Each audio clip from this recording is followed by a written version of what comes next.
કાં તો અમને ક્યાંક બીજે મોકલી દો, પાકિસ્તાન મોકલી દો, અથવા બીજા કોઈ દેશમાં મોકલી દો. આ મારો ધંધો, એનો હું છું, હું એની જોડે ભીખ નથી માગતો.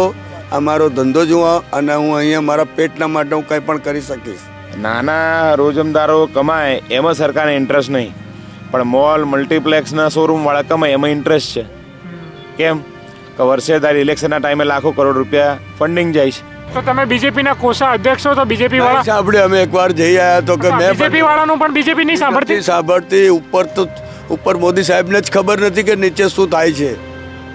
તો મોદી સાહેબ તો એમ કે છે મારી આખા બધે નજર હોય છે, મારી નથી નજર હોતી. નેતાઓ એમ કે છે મોદી સાહેબના નેતૃત્વમાં બધું કરી રહ્યા છીએ. મારા ભાઈ કોઈ સાંભળતું નથી कि हम लोग सुबह में लाते हैं, शाम को खाते हैं. ऐसी स्थिति हो गई है हमारी. हमारा पास लाइसेंस है, सरकार लोन दे रही है. अभी एक साइड तो लोन दे रही है ने एक साइड दुकानें बंद करवा रही है. तो अब बंद करेगी दुकानें तो हम लोग लोन कैसे भरेंगे? તો પછી અમારો રોજગાર જેટલે ના મળે એટલે મેં અહીંયા ના તો ઉઠીને જાય, ને મેં ઘરે જાય ને મેં બહાર જાય. અહીંયા જ મરવાનું, અહીંયા જીવવાનું, અહીંયા જ અમારે ખાવાનું. જે ઘડી અમને રોજગાર નહીં આપતા હોય એ ઘડી મેં પિશાબ બાથરૂમ બી ના કરવા જાય. બસ આ રોજી રોટી કરીએ છીએ એટલું જ જાણીએ, બચ્ચાનું પેટ ભરીએ એટલું જ જાણીએ, બીજું કાંઈ જાણતા નથી અમે. અને એ બી પાછું બંધ કરાવી દીધું. હવે ઘરવાળા છે નથી, ક્યાં જવાનું મારે? ક્યાંથી લાઈન ખવડાવવાનું છોકરાને? એ બધા તરાસ છે, બેઠા છે ટેન્શનમાં. નમસ્કાર, ક્રાંતિમાર્ગથી હું વિમિત કુમાર. સાથીઓ, અમદાવાદના પશ્ચિમ ઝોનમાં આવેલો આ વિસ્તાર જેને લો ગાર્ડન તરીકે પ્રખ્યાત છે, અને અહીંયા વર્ષોથી બજાર ભરાય છે. લારી ગલ્લા અને પાથરણાવાળા પોતાનું પેટીયું રળવા માટે અહીંયા પોતાનું લારી ગલ્લા પાથરણાનો ધંધો કરે છે.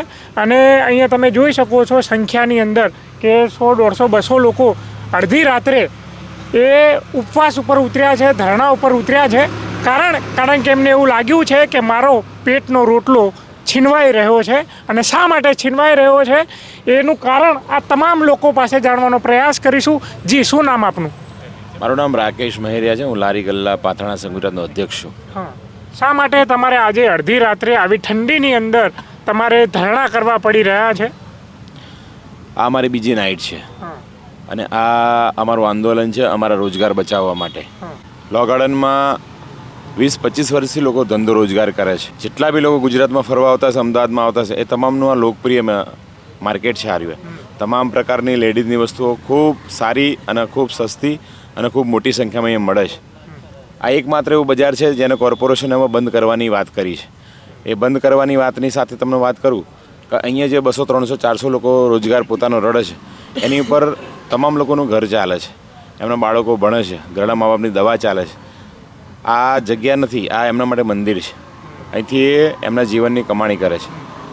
મ્યુનિસિપલ કોર્પોરેશનનો એક સરકાર હોય, આમને કોઈ પ્રકારની ગરીબો પ્રત્યે લાગણી નથી. સરકાર એમ કહે છે અમે તો ગરીબોની સરકાર છીએ, અમે તો ગરીબો માટે કામ કરીએ છીએ, અને આ જે નાના ઉદ્યમ વર્ગ જે છે એને અમે મદદ કરીએ છીએ, નાના ઉદ્યોગોને. આ જ મદદ છે ને. PM જે લોન આપીને 10,000 રૂપિયા, 20,000 રૂપિયા, 50,000 રૂપિયા આપવાના, અને ભાઈ ધંધો બંધ કરી દેવાનો, એટલે હપ્તો ના ભરી શકે, એટલે માણસ ડિપ્રેશનમાં, પ્રેશરમાં આત્મહત્યા કરીને મરી જાય. આ જ સેવા. વસ્તી ઓછી કરવાની, ગરીબોને મારી નાખવાના, કરોડપતિની બિઝનેસમેનોની સરકાર. તમે વિચાર કરી લો, આખું બજાર બંધ થયું, વર્ષે લાખ, મહિને લાખ અને વર્ષે કરોડ જે પબ્લિક આવે છે, એ પબ્લિકને સરકાર ક્યાં મોકલવા માગે છે? મોલમાં ને શોરૂમમાં. આ મોલ ને શોરૂમ કોના છે? સરકારના મિત્રોને. બરાબર ને? નાના રોજમદારો કમાય એમાં સરકારને ઇન્ટરેસ્ટ નહીં, પણ મોલ મલ્ટીપ્લેક્સના શોરૂમવાળા કમાય એમાં ઇન્ટરેસ્ટ છે. કેમ કે વર્ષે દર ઇલેક્શનના ટાઈમે લાખો કરોડ રૂપિયા ફંડિંગ જાય છે. બરાબર ને? એટલે આ પોલિટિક્સ છે. આ પોલિટિક્સ લારી ગલ્લા પાથરણાવાળા અભણ નથી, ગાળા નથી, બધું જ સમજો છે. બરાબર ને? જી, શું નામ આપનું બેન? राजेश्वरी. राजेश्वरी जी, ક્યાંથી છો તમે? मैं यहाँ से, मेरा जन्म यहाँ का ही है. बराबर. अहमदाबाद से मेरे 40 साल उम्र है, और मेरे को इधर पथारा लगाते हुए करीबन 20 साल हो गए. 20 के 22 साल हो गए. मगर ये 7-8 महीने में हमको इतनी तकलीफ पड़ी ना कि हम लोग सुबह में लाते हैं, शाम को खाते हैं. ऐसी स्थिति हो गई है हमारी. हमारा पास लाइसेंस है, सरकार लोन दे रही है. अभी एक साइड तो लोन दे रही है ने एक साइड दुकानें बंद करवा रही है. तो अब बंद करेगी दुकानें तो हम लोग लोन कैसे भरेंगे? लोन भर ही नहीं पाएंगे. तो एक साइड से हम लोग बहुत परेशान है। बच्चों की पढ़ाई का खर्चा नहीं है, खाने के लिए तकलीफ पड़ रही है, घर का भाड़ा कैसे भरना है, ये सब अभी तो बहुत तकलीफ पड़ रही है। तो अभी सरकार यहाँ पर हमको हटाने का बोल रही है, तो यहाँ से हटाएंगे तो फिर हम कहाँ जाएंगे? या तो हमको दूसरी जगह कहीं फाड़ के दो, अच्छी जगह। ये खाऊ गली पड़ी है, इधर दे दो हमको। जो जो कायदेसर भाड़ा होता है हम लोग देने के लिए तैयार है, हम कहाँ ना बोल रहे हैं। हैरान बहुत है। अभी करीबन हमारे पास माल भरा हुआ पड़ा है 30-30, 40-40 हज़ार का। अभी 3 दिन से हमारा पथारा बंद है, बरोबर है। एंड अभी आके दबान खड़ी हो जाती है। सीजन लगन गाले के सीजन के लिए माल भी भरा था, हमने लोन उठा के माल भरा था, कहीं से पैसा ला के माल भरा था, वो भी हमारा माल पड़ा ही है। रोज भाड़ा भरते हैं इधर। अभी जैसे हमारा पथारा चालू नहीं होगा ना, तब तक हम ऐसे ही सब बैठे रहेंगे, और ज़रूरत पड़ी तो हम भूख हड़ताल भी करेंगे, ज़रूरत पड़ी तो मर भी जाएंगे। हमारा क्यों, हमारे पास दूसरी कोई रोजगारी है ही नहीं, क्या कर सकते, कोई ऑप्शन ही नहीं है हमारे पास। क्यों, हम इतने पढ़े लिखे हैं नहीं। हाँ, अगर सरकार चाहे तो महीने का 30 हज़ार दे दो हमको, घर पे बैठ जाएंगे हम लोग। दूसरा हमारे पास कोई ऑप्शन ही नहीं है। चल हम मरे मिटे पथारा तो लगाएंगे, हमारे पास बस दूसरा कोई ऑप्शन ही नहीं है हमारे पास। या तो हमको कोई नौकरी दे दो छोटी मोटी, तो हम वहाँ पर नौकरी करेंगे। अभी आपको खुद को पता है कि कितनी महंगी गाड़ी चलती है, बच्चों की पढ़ाई, घर का खर्चा, वो रूम का भाड़ा। हमारा सुबह में अभी हम लाएंगे ना तो शाम को खाएंगे, ऐसी स्थिति है। आप हमारा घर भी देख सकते हो, सब देख सकते हो, बरोबर ऐसी स्थिति है। पूरे परिवार के साथ इधर आए हो आप? हाँ, हमारा पूरा परिवार आज 2 दिन से हम इधर बैठे हैं। रात को सोते हैं, वो भी रोड के इधर एक साइड सोते हैं, फिर भी कोई भी गाड़ी निकलेगी, हमारे ऊपर भी निकल सकती है, क्या पता। कोई रात का पी के आवे गाड़ी एंड ऊपर निकल जावे, तो ये किसकी गारंटी है? ये सब सरकार की गारंटी है, बराबर। ये सब सरकार का कसूर है। क्यों, हमको घर पे जाके हम करेंगे क्या? શું નામ તમારું? પર્સનબેન તમે શેનો ધંધો કરો છો અહીંયા? કટલેરીનું કટલેરીનો. રોજનું કેટલું કમાતા હશો બેન? 500-600 રૂપિયા રોજના ભેગે થાય. રૂમનું ભાડું ચાલે, છોકરાની ભણાઈના પૈસા ચાલે. અમે રિક્ષામાં આવી, રિક્ષામાં જાય. તો રિક્ષા ભાડું? રિક્ષા ભાડું રોજના 200 રૂપિયા થાય અમારે, તો 200 રૂપિયા એ ભરી. 4-5 દિવસથી અમને હેરાન કરે છે અત્યારે. તો માલ રોજ ભરીને લાવી, રોજ પાછું લઈ જાય. ઘર તું બીજા જોડે તું ભાડું માંગી માંગી અમે ભરી છે. આપ કંટાળી અમે અહીંયા જ બેસી રહ્યા. 2 દાડા થઈ, 24 કલાક થઈ ગયા અમને. તો પછી અમારો રોજગાર જેટલે ના મળે એટલે અમે અહીંયા ના તો ઉઠીને જાય, ને અમે ઘરે જાય ને અમે બહાર જાય. અહીંયા જ મરવાનું, અહીંયા જીવવાનું, અહીંયા જ અમારે ખાવાનું.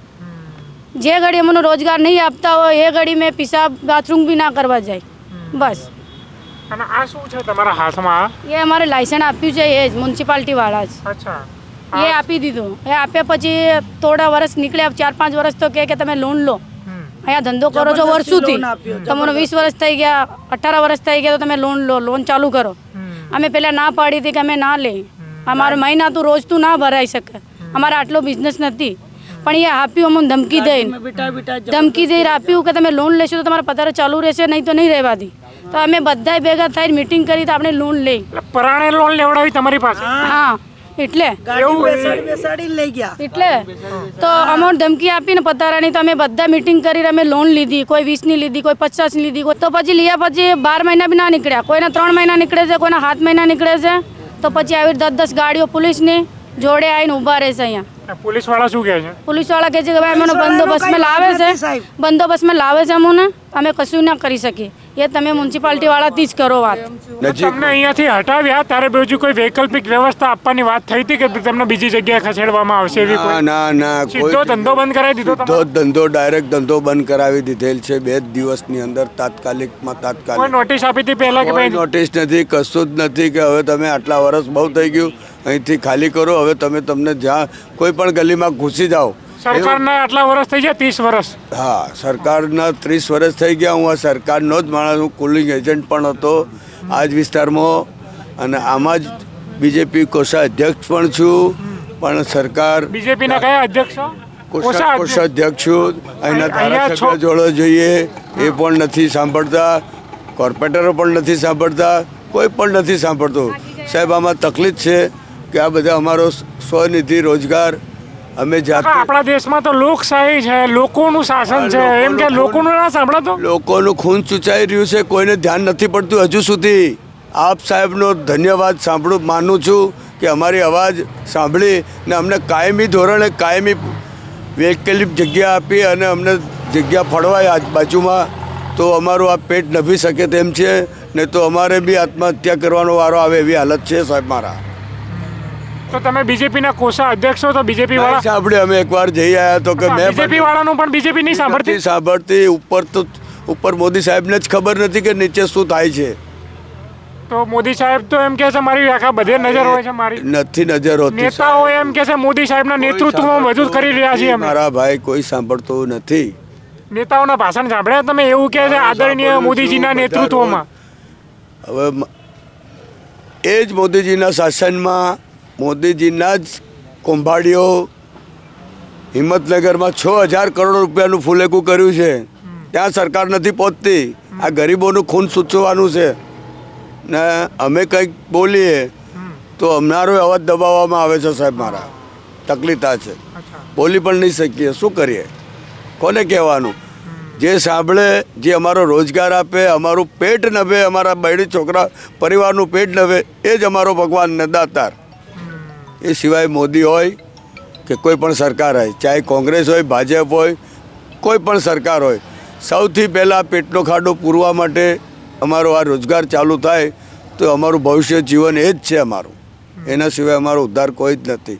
આપે તો અણે નથી ને ધરતીએ કોઈ દણે નથી. ખાલી એક તમે સાંભળવા આવ્યા છે તો ખૂબ ખૂબ અભિનંદન.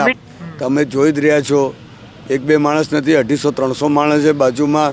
અમારા નાના છોકરાઓ ભૂલકાઓ ભણી નહીં, ઘરમાં મા બાપને નોકરી તો છે નથી, ભરણ પોષણ માટે અહીંયા બેલ્ટ વેચે, ઘડિયાળ વેચે, કંઈ પણ વેચે, ભણીને અહીંયા પણ ધંધો રોજગાર કરી અને 2 પૈસા 2, 5, 200, 500, 100, 200નું જે લઈ જાય ને ઘરે. અમે રોજનું રોજ તેલ, મીઠું, મરચું રોજે રોજ હાવાર વેચવા આવીએ તો એ જ પૈસામાંથી લાવીએ અને એમાંથી જ ખાઈએ. વેચાઈને ધંધો હોય, પૈસા હોય તો નહીં તો ભૂખ્યા સુઈ રહે. નહીં તો આજુબાજુ જે દિવસે ધંધો ના થાય એ દિવસે ભૂખ્યા સુઈ રહેવા. શેર લાઈન શેર ખાનારા માણસો છે ભાઈ. હવે શું કરીએ? હવે કોને કહીએ? કાકા, આજે ધંધો બંધ કરાવવામાં આવ્યો તમારો, તો કયું કારણ આપવામાં આવ્યું હતું કે અમે આ ધંધો તમારા મતલબ દબાણ હટાયેલો? તમે હવે આ અમારું અહીંયા મોટું આટલું સરસ યુનિવર્સિટી બને છે, તમે અહીંયા અમને સારા નથી લાગતા. એટલે તમને આ લારી મતલબ પાથરણામાં તમે સારા નથી લાગતા. હવે કંઈક સિટીનો સ્માર્ટ સિટી નાનતીન બને છે, પણ તમારું ભવિષ્ય નથી. તમે બધા જાઓ, કાં તો અમને કંઈક બીજે મોકલી દો, પાકિસ્તાન મોકલી દો, અથવા બીજા કોઈ દેશમાં મોકલી દો.